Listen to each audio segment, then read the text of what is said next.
Bonjour à tous, lors de ce tutoriel nous allons personnaliser notre cartouche. Alors, on va faire quelque chose de simple, on va mettre une photo sur tous les cartouches à venir. On peut imaginer qu'on a une entreprise et qu'on veut mettre le petit logo ici, dans le coin là, voilà, dans le coin de ce cartouche. On peut le mettre où on veut, hein. Alors, comment faire ça? On va aller dans Environnement et Cartouches.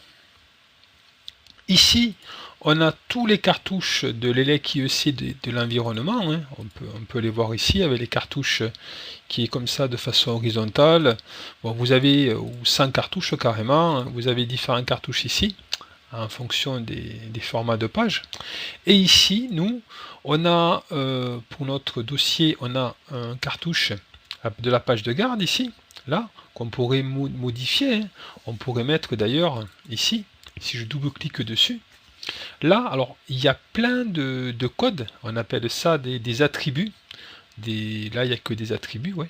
Et on pourrait, en fait, quand vous mettez, par exemple, dessiné par votre nom, quand vous marquez votre nom, mettons Yannick Sutra, derrière, il y a un attribut $fall Reali qui permet de savoir que c'est la personne qui a dessiné. Voilà, derrière, il y a quand même du travail qui a été fait. Voilà, tout ça, c'est des dollars, c'est des attributs. On verra ça un peu plus tard. C'est pas le but de la vidéo. Mais on verra, enfin, on fera des modifications de symboles et on verra un petit peu qu'est-ce que c'est ces attributs. Alors nous, on était parti, on va se baser sur notre folio de base, non pas le folio ici de page de garde. On va passer sur notre folio, donc c'est environnement et environnement cartouche, je vais y arriver.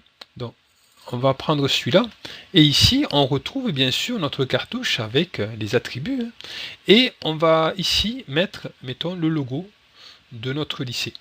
Donc comment on met le logo lycée, ça change rien par rapport aux choses habituelles. Ici on va dans dessin, vous voyez il y a des choses qui ont été diminuées, hein. Bien sûr on ne peut pas insérer des conducteurs, hein, c'est normal, hein. C'est un peu filtré. Là je vais sur dessin et je vais choisir celui-ci là, insérer une image avec une taille d'origine.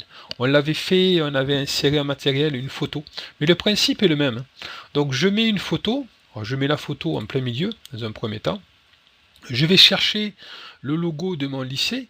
Alors il faut différents formats, enfin il y a beaucoup de formats. Il y a un format le PNG, il ne fonctionne pas, hein, pour info.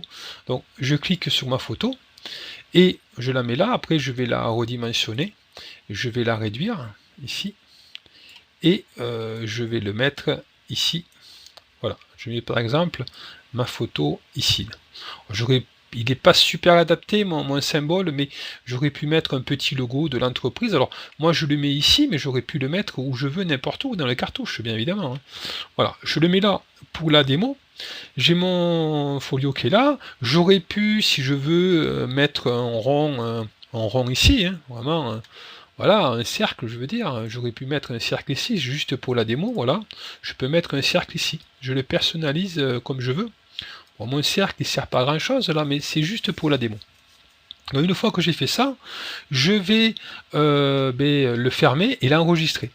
Alors, je l'enregistre sur mon dossier actuel, oui.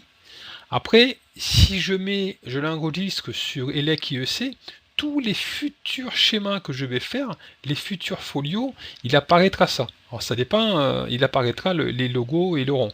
Ça dépend de ce que vous voulez faire. Moi, pour mon cas, je vais mettre non. Et je ferme ce que j'avais fait tout à l'heure. Et normalement, il va apparaître sur tous mes folios, mon fameux logo du lycée Paul-Langevin, et il apparaîtra le rond. Et après, sur tous les folios, bien sûr, ça apparaît. Voilà. Donc, c'est une façon de voir. On peut, généralement, dans des entreprises, on fait notre propre logo et après, on l'enregistre dans l'environnement et après, on a toujours notre propre logo et ça évite d'écrire le nom de l'entreprise, etc., etc. Bon, c'est un choix. Donc voilà pour ce tutoriel.